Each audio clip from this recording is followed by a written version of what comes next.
the friend of the committee.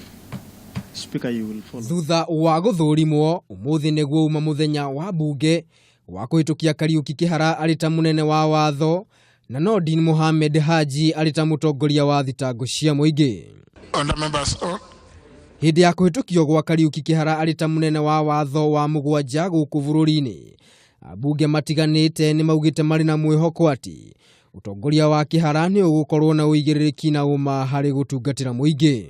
If this particular judge, now retired Paul Kihara Kariuki, will do a great job, will do a great deal to the nation. Mr. Speaker, I support and I urge members to do so. I thank you, Mr. Speaker.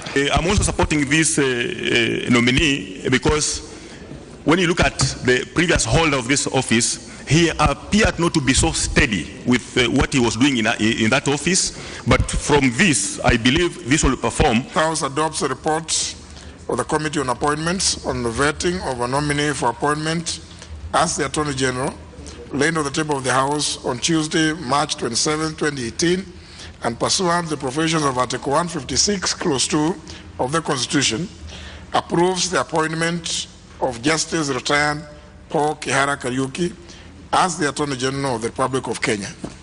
Wakeri kuhitukio ni mbunge auma Noordin Mohamed Haji iturua-ini kia mutongoria wa thitango cia muingi. Kuri ambunge monanirie mwihoko na utongoria wa Mohamed Haji thiini wa giturua giki. Thutha wa kuhitukio ni mbunge, atongoria eri riu matanyitwo kuhitithio niguo kuoya matamu maya ma utongoria.